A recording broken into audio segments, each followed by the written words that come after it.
Nisha and welcome to Chemathon. आज हम शुरू करने वाले हैं chapter number 5 that is coal and petroleum. Okay, so इस चैप्टर में हम डिस्कस करने वाले हैं। सबसे पहले हम बात करेंगे नेचुरल रिसोर्सेज के बारे में। कुछ नेचुरल रिसोर्सेज हम देखेंगे, डिस्टिंग्विश करेंगे। उसके बाद कुछ जो नेचुरल रिसोर्सेज है जैसे कि कोल, पेट्रोलियम और एक और चीज है जो हम डिस्कस करने वाले हैं इस चैप्टर में that is natural gas.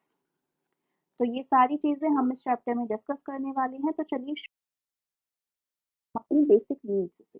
Okay, तो हम देखते हैं कि हमारी जो सराउंडिंग में बहुत सारी ऐसी चीजें हैं जो हम अपनी रोजमर्रा की जिंदगी में यूज करते हैं।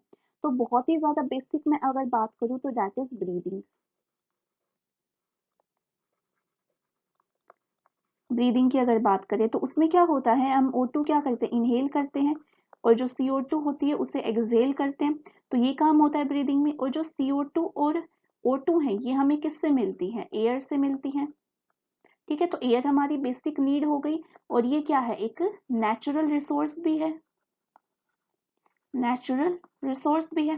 ठीक है, तो हमारी रोजमर्रा की जिंदगी में हम कुछ नेचुरल रिसोर्सेज का भी यूज करते हैं और कुछ हम सिंथेटिक रिसोर्सेज का भी यूज करते हैं, या फिर हम उन्हें मैड मेड भी कर सकते हैं। तो मैं रिसोर्सेज को दो पार्ट्स में क्लासिफाई कर सकती हूँ। रिसोर्सेज यहाँ पे दो तरह के हो गए, first is natural and second is artificial. Clear? ठीक है, जैसे कि यहाँ पे बहुत सारी चीजें दी हुई हैं, जैसे कि सनलाइट हो गई, तो आप इन्हें क्लासिफाई कर सकते हैं। सनलाइट हमें नेचर से मिलती है, so that is natural resource. Okay, soil जो है इसका भी यूज होता है, हम डेली लगभग इसका यूज करते हैं सोइल। ठीक है, तो ये भी क्या है, हमारी एक नेचुरल रिसोर्स है। ओके, तो जो एयर है ये भी हमारी क्या है, एक नेचुरल रिसोर्स है। ठीक है, तो इस तरह से हमारी बेसिक नीड्स में बहुत नेचुरल और आर्टिफिशियल दोनों तरह के रिसोर्सेज इंक्लूडेड होते हैं। तो आगे हम देखते हैं कि हम नेचुरल रिसोर्सेज को कैसे डिस्टिंग्विश करते हैं। तो नेचुरल रिसोर्सेज जो होते हैं हमारे, ये फर्दर दो टाइप्स के होते हैं। First is your inexhaustible and second is your exhaustible. Inexhaustible का मतलब होता है जो एंड हो सके, जो एंड कभी ना हो, नेवर एंडिंग। ठीक है, हम उन्हें चाहे कितना भी यूज कर ले वो कभी खत्म नहीं होंगी। एग्जॉस्टिबल जो होते हैं जिनका एक एंड होता है, मतलब अगर हम उनका बहुत ज्यादा यूज करते हैं तो कुछ टाइम के बाद वो खत्म हो जाते हैं, तो उनको हम कहते हैं एग्जॉस्टिबल। तो हमें इनका बहुत ही ज्यादा यूजफुल मेथड से यूज करना चाहिए कि हम बहुत ज्यादा इन्हें वेस्ट ना करें और इनका एक सस्टेनेबल यूज करें। अगर हम अच्छी टर्म यूज करें तो दैट इज सस्टेनेबल। सस्टेनेबल इसका एक यूज हमें करना चाहिए। क्लियर है? उसके बाद अगर हम इनके डिफरेंशिएशन की बात करते हैं तो सबसे पहले हम फर्स्ट पॉइंट देखते हैं दैट इज अनलिमिटेड क्वांटिटी। जो हमारे इनएग्जॉस्टिबल रिसोर्सेज हैं ये अनलिमिटेड क्वांटिटी में प्रेजेंट होते हैं और जो हमारे एग्जॉस्टिबल हैं ये लिमिटेड क्वांटिटी में प्रेजेंट होते हैं। Both of these are inexhaustible as well exhaustible are exhausted by human activity. जो भी हमारी एक्टिविटीज हैं डे टू डे लाइफ की वो इन चीजों को खत्म कर रही है, एग्जॉस्ट कर रही है। Okay, third is the example. जैसे इनएग्जॉस्टिबल में हम डिस्कस कर लेते हैं, सनलाइट हो गई, एयर हो गई, तो हम सनलाइट और एयर को मेजर नहीं कर सकते कि ये कितनी क्वांटिटी में हमारे एटमॉस्फेयर में प्रेजेंट है। इनकी कोई मेजरिंग क्वांटिटी नहीं है, ये इन्फिनिटी टाइम्स प्रेजेंट है हमारे एटमॉस्फेयर में। दूसरी अगर हम बात करते हैं एग्जॉस्टिबल की, तो इसमें हम डिस्कस करते हैं फॉरेस्ट हो गया, वाइल्ड लाइफ हो गई, कुछ मिनरल्स हो गए। फॉरेस्ट देखो, अगर बहुत ज्यादा डिफोरेस्टेशन होगा तो फॉरेस्ट भी कुछ टाइम के बाद खत्म हो जाएंगे। वाइल्ड लाइफ में बहुत हमारे पास बहुत सारी ऐसी स्पीसीज है जो एक्सटिंक्ट हो चुकी है। ठीक है, बहुत सारी ऐसी हैं जो इंडेंजर्ड हैं। ठीक है, तो अब ये इंडेंजर्ड हैं, तो अगर हमने इनको नहीं बचाया, प्रिजर्व नहीं किया, तो कुछ दिन के बाद या फिर कुछ समय के बाद ये भी क्या हो जाएंगी, एक्सटिंक्ट हो जाएंगी, लुप्त हो जाएंगी ये स्पीसीज भी। ठीक है, मिनरल्स की बात करें तो बहुत सारे जो असेंशियल मिनरल्स थे हमारे माइनिंग की वजह से क्या हो गए, खत्म हो गए। ठीक है, उसके बाद हम बात करते हैं कोल की। कोल, पेट्रोलियम, नेचुरल गैस, ये क्या है, एग्जॉस्टिबल नेचुरल रिसोर्सेज हैं जिनको बनने में बहुत ज्यादा मिलियन ईयर्स लग जाते हैं इनको बनने में। तो अगर हमने इनका सस्टेनेबल यूज नहीं किया तो ये कुछ दिनों के बाद एक्सटिंक्ट हो जाएंगे, कुछ टाइम के बाद एक्सटिंक्ट हो जाएंगे और फिर इन्हें दोबारा से बनने में बहुत ज्यादा समय लग जाएगा। तो हमें एग्जॉस्टिबल नेचुरल रिसोर्सेज को बहुत ही ज्यादा सस्टेनेबल तरीके से इनका यूज करना चाहिए। ठीक, कह सकते हैं फॉसिल फ्यूल, क्या कह सकते हैं, फॉसिल फ्यूल। ओके, क्लियर है। आगे चल, देखो कोल क्या होता है। अब हम इन तीनों एग्जॉस्टिबल नेचुरल रिसोर्सेज को डिटेल में डिस्कस करने वाले हैं। कोल, तो सबसे पहले हम कोल की फिजिकल प्रॉपर्टी की बात करते हैं। अगर हम इसे देखें तो कैसा होता है, तो हमने जब स्टार्ट किया था क्लास या लेक्चर हमने शुरू किया था तो सबसे पहले वहां एक पिक्चर आपको दिखाई दी होगी। ठीक है, तो कोल कैसा दिखाई देता है हमें, ब्लैक कलर का होता है। कोला, कोयला जो कैसा होता है, काला होता है। ओके, तो हमें किस तरह का दिखता है, ब्लैक कलर का होता है और स्टोन जैसा होता है, मतलब पत्थर के जैसा हमें दिखाई देता है और ब्लैक कलर का होता है और बहुत ज्यादा कैसा होता है, हार्ड होता है, सॉफ्ट नहीं होता, हार्ड होता है। तो hard, stone and black colour, तो ये उसकी क्या हो गई, फिजिकल प्रॉपर्टी हो गई जो हमें दिखाई दे रही है। क्लियर है। ठीक है, उसके बाद हम देखते हैं कि इसका काम क्या होता है। अगर हम कोयले की बात करें तो पहले क्या होता था, इससे हम क्या करते थे, खाना बनाते थे। अब तो क्या हो गए, एलपीजी सिलेंडर्स आ गए हैं, तो अब तो हम इसका यूज बहुत ही कम करते हैं। ठीक है, इसके जो अल्टरनेटिव्स हैं वो बहुत सारे हैं हमारे पास। ठीक है, तो पहले खाना बनाने के लिए हम कोयले का यूज करते थे। ठीक है, दूसरा हम किसका यूज करते थे, रेलवे इंजन्स में यूज करते थे। जो ट्रेन चलती थी तो वहां पे जो एनर्जी प्रोवाइड कराते थे वो उस वहां पे हम कोयल मतलब कोल का यूज करते थे स्टीम इंजन को रन कराने के लिए। ठीक है, आपने मूवीज में भी पहले देखा होगा, पहले जो मूवीज आती थी उसमें जो ट्रेन थी वो कोयले की हेल्प से चलती थी। ठीक है, ऐसा सबने देखा भी होगा। नेक्स्ट हम बात करते हैं थर्मल पावर प्लांट में। थर्मल पावर प्लांट में क्या होता है, इलेक्ट्रिसिटी जनरेट कराने के लिए कोयले का यूज किया जाता है। तो इसकी जो हीट एनर्जी है, अगर हम बात करें हीट एनर्जी, ये किस में कन्वर्ट होती है, इलेक्ट्रिकल एनर्जी में, electrical energy. Okay, thermal power plant में क्या होगा, जो कोयले की हीट एनर्जी है वो इलेक्ट्रिकल एनर्जी में कन्वर्ट होगी। ओके, इसके बाद ये एज अ फ्यूल काम आता है बहुत सारी इंडस्ट्रीज में। ठीक है, तो ये तो हो गया उसकी फिजिकल प्रॉपर्टी कैसी है और वो क्या क्या हमारे काम आता है। इसके बाद हम देखेंगे कि ये बनता कैसे है, कोल की जो स्टोरी है वो हम देखेंगे। ठीक है, तो स्टोरी ऑफ कोल में हम डिस्कस करेंगे सबसे पहले इसका कि ये क्या होता है, डेड वेजिटेशन से बनता है। हमने देखा था कि हम इसे फॉसिल फ्यूल क्यों कहते हैं, क्योंकि वेजिटेशन से बनता है। ठीक है, और डेड वेजिटेशन को हम फॉसिल कहते हैं, तो इसीलिए हमने कोल को फॉसिल फ्यूल नाम दे दिया। तो डेड वेजिटेशन से जो कोल की फॉर्मेशन होती है, इस प्रोसेस को हम क्या कहते हैं, कार्बनाइजेशन। ऐसा क्यों बोला हमने, कार्बनाइजेशन क्यों कहा, क्योंकि जो कोल होता है वो कार्बन की ही फॉर्म होती है, कार्बन की form, and formation of carbon is carbonization. Okay, तो ये कार्बन की फॉर्म होगी। अब जैसा कि आपने डायग्राम में देखा होगा या देख रहे हो, तो यहाँ पे क्या है, यहाँ पे बहुत सारी वेजिटेशन है। ठीक है, बाय द टाइम जो हीट है वो इंक्रीज हो रही है। ठीक है, प्रेशर जो है वो बढ़ रहा है, तो टेम्परेचर और प्रेशर के इंक्रीज होने से क्या होगा, जो ये पीट है ये किस में कन्वर्ट हो जाएगा, लिग्नाइट में कन्वर्ट हो जाएगा, और ये जो लिग्नाइट है ये किस में कन्वर्ट हो जाएगा, फाइनली कोर में। तो देखिए कितनी सार पीट की जो क्वांटिटी है वो कितनी कोल में कन्वर्ट हो गया। तो इसे हम स्टेप बाय स्टेप, तो 300 मिलियन ईयर एगो, पहले इतने साल पहले क्या होता था, अर्थ के पास बहुत ज्यादा डेंस फॉरेस्ट हुआ करता था। ठीक है, ये लो लाइंग वेटलैंड्स में प्रेजेंट था। उसके बाद जैसे जैसे फ्लडिंग हुई या फिर वाटर का लेवल इंक्रीज हुआ, तो जितने भी ये जंगल थे, ये फॉरेस्ट थे, ये क्या हो गए, बरिड हो गए, मतलब दब गए नीचे, सोइल के नीचे दब गए। उसके बाद क्या हुआ, सोइल के नीचे दबने से सोइल जो है उसके ऊपर डिपॉजिट होती चली गई बहुत ज्यादा, और ये क्या हो गई, कॉम्प्रेस हो गई। कॉम्प्रेस होने से क्या हुआ, इनका जो प्रेशर है वो इंक्रीज हो गया। ठीक है, तो टेम्परेचर और प्रेशर यहाँ से बढ़ने लगा। तो टेम्परेचर और प्रेशर के बढ़ने की वजह से क्या हुआ, ये और डीपर चली जाते गए।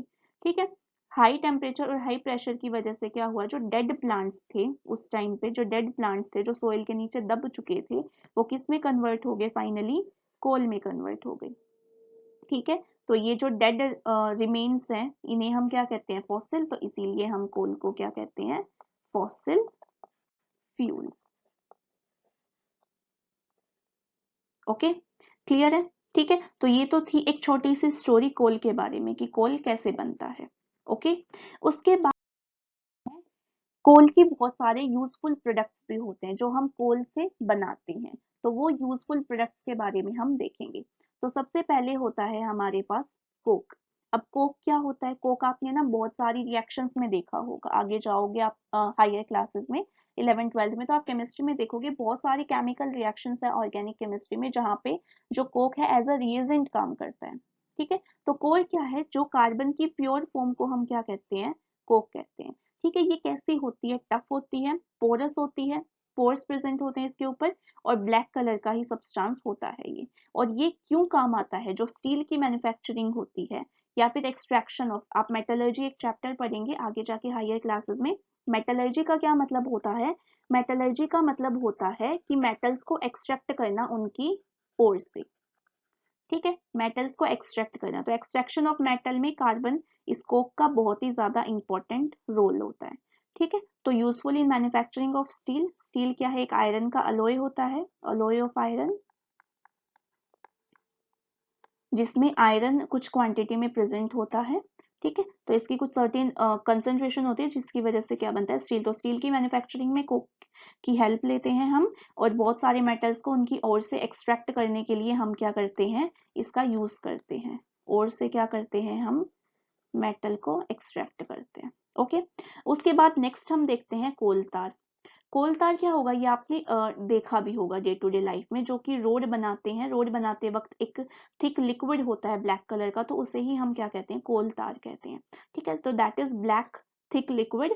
It has a very unpleasant smell. इसकी जो स्मेल है वो काफी दूर तक जाती है और हमें ज्यादा अच्छी नहीं लगती ये स्मेल, तो हम इसे अनप्लीजेंट बोल सकते हैं। इसके अंदर 200 सब्सटेंसेस का ये मिक्सचर होता है, और जो कोल तार होता है ये एज अ स्टार्टिंग मटेरियल काम करता है बहुत सारी चीजों को बनाने के लिए, जैसे कि ड्रग्स हो गए, डाई हो गई, पेंट्स हो गया, फोटोग्राफिक मटेरियल हो गया, एक्सप्लोजिव मटेरियल्स हो गया। तो इन सबको बनाने के लिए हम स्टार्टिंग मटेरियल किसका यूज करते हैं? कोल तार का यूज करते हैं।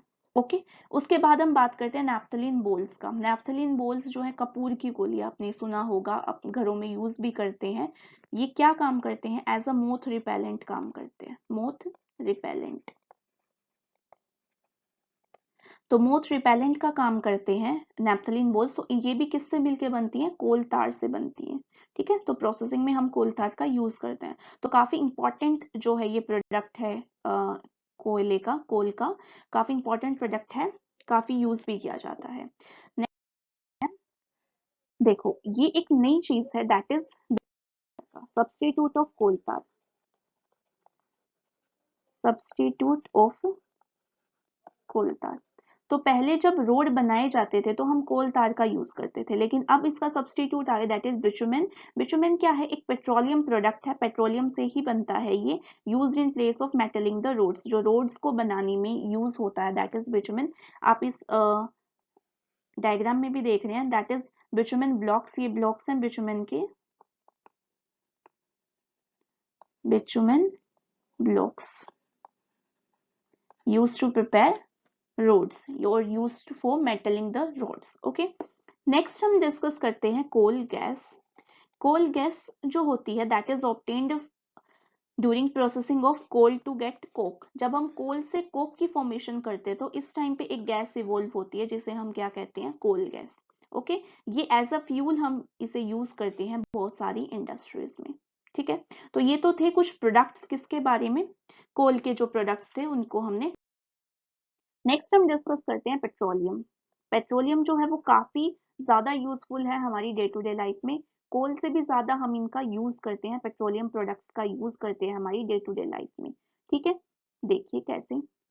यहाँ पे आपको दो पिक्चर्स दिखाई दे रही होंगी, कार की और ट्रक की। तो ये दोनों किससे फंक्शन होते हैं? ये इन दोनों के चलने की वजह क्या है? ये पेट्रोलियम। ठीक है, देखते हैं कैसे।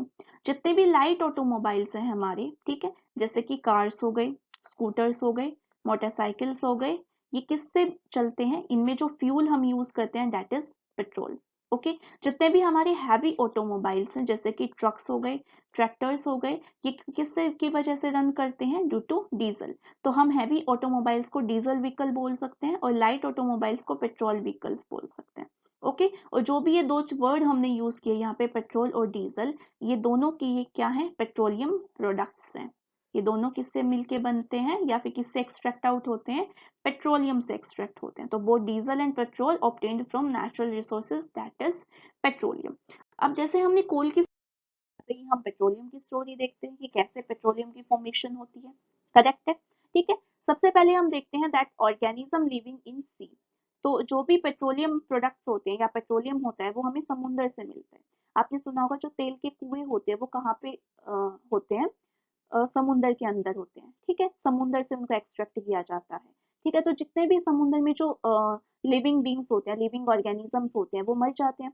मरने के बाद जो उनकी बॉडी है वो नीचे सेटल डाउन हो जाती है बॉटम में, ठीक है। बॉटम में सेटल होने के बाद वो किससे कवर हो जाती है, सैंड और क्ले। सैंड और क्ले जो है वो उनके ऊपर लेयर्स पे लेयर बनाते चले जाते हैं, ठीक है। तो जैसे जैसे साल बीतते जाते हैं, बहुत सारे ईयर्स पास ऑन हो जाते हैं, उसके बाद क्या होता है, वहां पे एयर की एब्सेंस होती है, प्रेशर बहुत ज्यादा होता है, टेम्परेचर भी इंक्रीज हो जाता है। इस वजह से क्या होता है, जो डेड ऑर्गेनिजम्स होते हैं वो किस में कन्वर्ट हो जाते हैं, पेट्रोलियम में और नेचुरल गैस में कन्वर्ट हो जाते हैं, ठीक है। तो इस तरह से हम पेट्रोलियम को भी क्या कह सकते हैं, फॉसिल फ्यूल। क्यों कह सकते हैं, क्योंकि ये किससे बनता है, डेड सी ऑर्गेनिजम्स से बनता है, और जो डेड सी ऑर्गेनिजम्स है उन्हें हम क्या कहते हैं, फॉसिल कहते हैं। तो इसीलिए हम इसे क्या कह सकते हैं, फॉसिल फ्यूल। ओके, आगे देखते हैं हम इसे डायग्राम की हेल्प से कैसे हम पेट्रोलियम को एक्सट्रैक्ट करते हैं। तो यहाँ पे आपने देखा होगा कि यहाँ पे एक रिजर्वोयर रॉक है, दिस इज, ठीक है। यहाँ पे क्या है, वाटर है सराउंडिंग में, और यहाँ पे रिजर्वोयर रॉक है। इस रिजर्वोयर रॉक के ऊपर हमें क्या दिखाई दे रहा है, ऑयल, और ऑयल के ऊपर हमें क्या दिखाई दे रहा है, गैस। तो ये होते हैं हमारे वेल्स, कुएं, तेल के कुएं जिन्हें हम कहते हैं, ठीक है। तो यहाँ से एक से हम क्या करते हैं, ऑयल को एक्सट्रैक्ट करते हैं। तो यहाँ से हमने ऑयल एक्सट्रैक्ट कर लिया, और यहाँ से हमने नेचुरल गैस एक्सट्रैक्ट कर ली। तो ऑयल जो होता है उसके ऊपर गैस लाई करती है, क्योंकि उसका वेट कम होता है और वो ज्यादा वोलेटाइल होती है, ठीक है। तो वो ऊपर लाई करती है, ऑयल नीचे लाई करता है। तो ऑयल के जस्ट ऊपर जो गैसेस फॉर्म लाई करती है फ्यूल की, that is our natural gas and this is our oil. Okay, जो ये ऑयल हमने यहाँ पे एक्सट्रैक्ट किया इसे ही हम क्या कहते हैं, पेट्रोलियम, ठीक है। फिर इस पेट्रोलियम को हम रिफाइन करके फर्दर क्या बनाते हैं, पेट्रोल और डीजल, और बहुत सारे पेट्रोलियम प्रोडक्ट्स हम बनाते हैं, petrol and diesel. Okay, so this is the diagram representation of petroleum, कि हम पेट्रोलियम को करते हैं। अब हम बात करते हैं रिफाइनिंग की। रिफाइनिंग का मतलब होता है कि हम उसकी एक प्योर फॉर्म बनाना जो हमारे डेली लाइफ में यूज हो, ठीक है। तो जो हमने ऑयल निकाला वो ऑयल किस तरह का था, क्रूड ऑयल था, क्रूड ऑयल, ये हमने तेल के कुओं से निकाला। अब इस क्रूड ऑयल को हम इंडस्ट्री में लेके जाएंगे, इंडस्ट्री में लेके जाके हम इसकी क्या करेंगे, रिफाइनिंग करेंगे। ओके, तो देखते हैं, जो पेट्रोलियम होता है ये डार्क ऑयली लिक्विड होता है, ऑयली होता है, ठीक है, ऑयली सब्सटेंस होता है, लिक्विड फॉर्म में होता है। इसकी जो ऑर्डर है वो बहुत ज्यादा अनप्लीजेंट होती है, ठीक है। जो ये पेट्रोलियम होता है ये मिक्सचर होता है बहुत सारी चीजों का, जैसे कि पेट्रोलियम गैस हो गया, पेट्रोल हो गया, डीजल हो गया, लुब्रिकेटिंग ऑयल हो गया, पैराफिन वैक्स हो गया, इन सब का क्या होता है, मिक्सचर होता है क्या, पेट्रोलियम, ठीक है। उसके बाद हम देखते हैं टर्म रिफाइनिंग। रिफाइनिंग का क्या मतलब होता है, process of separating the various constituents and fractions of petroleum. अब पेट्रोलियम के अंदर हमने देखा कि क्या क्या कॉन्स्टिट्यूएंट्स होते हैं, पेट्रोलियम गैस होती है, पेट्रोल होता है, डीजल होता है, लुब्रिकेटिंग ऑयल होता है। अब सपोज हमें जरूरत किसकी है, डीजल की जरूरत है, तो हम क्या करेंगे, रिफाइन करेंगे इस डीजल को, पेट्रोलियम के अंदर से क्या करेंगे, एक्सट्रैक्ट आउट करेंगे। तो इसी प्रोसेस को हम क्या कहते हैं, रिफाइनिंग, की पेट्रोलियम के अंदर जितने भी प्रोडक्ट्स हैं उनको सेपरेट आउट करना इज कॉल्ड रिफाइनिंग, ठीक है। अब जो रिफाइनिंग होती है ये एक सर्टेन इंडस्ट्री में ही पॉसिबल हो सकती है अंडर सर्टेन कंडीशन, तो उसको हम कहते हैं पेट्रोलियम रिफाइनरी। जहाँ पे पेट्रोलियम की रिफाइनिंग होती है उसे हम क्या कहते हैं, पेट्रोलियम रिफाइनरी।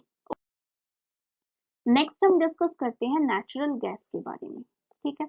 तो ऑयल के जस्ट ऊपर क्या था, एक गैसियस सब्सटेंस प्रेजेंट था जिसे हम क्या कह रहे हैं, नेचुरल गैस, ठीक है। तो अब जो नेचुरल गैस होती है ये आपने देखा भी होगा कि कुछ जो सिटीज होती हैं या कुछ फ्लैट्स ऐसे होते हैं जहाँ पे पाइप के थ्रू जो गैस है वो सप्लाई की जाती है। वहां पे घरों में सिलेंडर्स का यूज नहीं किया जाता, सिलेंडर्स का यूज नहीं किया जाता, वहां पे पाइप्स के थ्रू गैस को सप्लाई किया जाता है, ठीक है, और डायरेक्टली वो उसे खाना बनाने के लिए यूज करते हैं, ठीक है। अब अगर हम इस नेचुरल गैस को बहुत ज्यादा हाई प्रेशर पे अगर स्टोर करते हैं तो हम इसे किसी भी कंटेनर के अंदर फिल कर सकते हैं, तो इसीलिए हम इसे क्या कहते हैं, कंप्रेस्ड नेचुरल गैस। अगर हम नेचुरल गैस को कंप्रेस करके किसी सिलेंडर में फिल कर लेते हैं तो दैट इज सीएनजी। ठीक है, और ये सीएनजी एक बहुत ज्यादा क्लीन फ्यूल है जो हम गाड़ियों में यूज भी करते हैं। ठीक है, तो जब नेचुरल गैस को हाई प्रेशर पे रखते हैं तो that is CNG, compressed natural gas. ठीक है, सीएनजी का यूज दूसरा हम पावर जनरेशन में भी करते हैं, पावर सप्लाई में भी करते हैं। ठीक है, CNG now used as a fuel for transport of vehicles. बहुत सारे दिल्ली में आपने देखा होगा बहुत सारे ऐसे व्हीकल्स हैं जो सीएनजी से चलते हैं। सीएनजी, क्योंकि सीएनजी क्या होता है, क्लीन फ्यूल होता है, तो इससे पॉल्यूशन बहुत ज्यादा कम होता है। ओके, तो ये तो थी कुछ बातें नेचुरल गैस के बारे में। ठीक है, natural gas is also used as a starting material for manufacturing of number of chemicals and fertilizers। तो नेचुरल गैस का हम यूज फर्टिलाइजर्स को बनाने में, बहुत सारे केमिकल्स को बनाने में नेचुरल गैस का यूज करते हैं। स्टार्टिंग मटेरियल का मतलब है कि इससे ही मिलके वो चीज बनती है, जिस एज अ मेन मटेरियल होता है ना, जो मेन, कि इसके बिना तो वो बनना पॉसिबल ही नहीं है, तो वो से हम क्या कहते हैं, स्टार्टिंग मटेरियल। ठीक है, तो कुछ जो है हमारे natural gas has been found in Tripura, Rajasthan, Maharashtra. ठीक है, महाराष्ट्र हो गया, and in Krishna Godavari delta. तो ये सारे कुछ ऐसे प्लेसेस हैं जहाँ पे नेचुरल गैस पाई जाती है इंडिया में। ठीक है, ये किसकी बात कर रही हूँ मैं, इंडिया की बात कर रही हूँ। ठीक है, उसके बाद हम देख पीसीएआर, ये टर्म जो है वो काफी इंपॉर्टेंट है। पीसीएआर का क्या मतलब होता है, that is petroleum conservation research association. इसका क्या मतलब होता है, देखो जो पेट्रोलियम है ये हमारा एक एग्जॉस्टिबल नेचुरल रिसोर्स है, एग्जॉस्टिबल नेचुरल रिसोर्स। अब एग्जॉस्टिबल का मतलब है कि वो खत्म तो हो सकता है, उसका एक एंड कभी ना कभी तो होगा, तो इसीलिए हमें इसका क्या करना चाहिए, एक सस्टेनेबल यूज करना चाहिए। सस्टेनेबल यूज करना चाहिए। सस्टेनेबल का मतलब क्या है, बहुत ही ज्यादा कंजर्वेटिव मेथड यूज करके हमें क्या करना चाहिए, इसका यूज करना चाहिए। मतलब कि इसमें जो पीसीएआर है उसने कुछ नॉर्म्स दिए हैं या फिर कुछ तरीके दिए हैं जिससे हम क्या कर सकते हैं, पेट्रोलियम को कंजर्व कर सकते हैं। तो हम उन पॉइंट्स को डिस्कस करेंगे जो पीसीआर ने दिए हैं। पहला है drive at a constant and moderate speed, कि जो व्हीकल है, जैसे पेट्रोलियम का mostly use as a fuel किया जाता है किसमें, ऑटोमोबाइल्स में। तो जो भी हम ऑटोमोबाइल यूज कर रहे हैं तो उसको हम एक कांस्टेंट और मॉडरेट स्पीड पे ही चलाएं। दूसरा, स्विच ऑफ द इंजन, कि जैसे ही ट्रैफिक लाइट्स आती है तो उस जगह पे हमें जो इंजन है वो बंद कर देना चाहिए, या फिर हमें कहीं भी अगर वेट करना हो तो वहां पे हमें स्विच ऑफ कर देना चाहिए इंजन को, वहां पे हमें गाड़ी को चलाए नहीं रखना चाहिए। क्लियर है। उसके बाद हम देखते हैं एंश्योर करेक्ट टायर प्रेशर। जो टायर हम ऑटोमोबाइल्स में यूज करते हैं तो उनका वो एक करेक्ट प्रेशर पे होना चाहिए, अगर उनका प्रेशर ऊपर नीचे होता है तो वो ज्यादा फ्यूल कंज्यूम करते हैं। ठीक है, उसके बाद ensure a regular maintenance of the vehicle. जो व्हीकल है हमें उसकी एक रेगुलर मेंटेनेंस को चेकआउट करते रहना चाहिए। ठीक है, ताकि वो फ्यूल का कंजप्शन अप्रोप्रिएट तरीके से करे। ठीक है, तो यहाँ पे आपका जो चैप्टर है वो एंड होता है। अगर आपको कोई भी डाउट है इससे रिलेटेड तो आप मुझसे कमेंट सेक्शन में पूछ सकते हैं, और इसकी जो भी पीपीटी की जो नोट्स की आपको जो पीपीटी है वो डिस्क्रिप्शन बॉक्स में मिल जाएगी, वहां से आप इसे डाउनलोड कर सकते हैं और फर्दर रेफरेंस के लिए आप इसे यूज कर सकते हैं। Thank you and happy learning.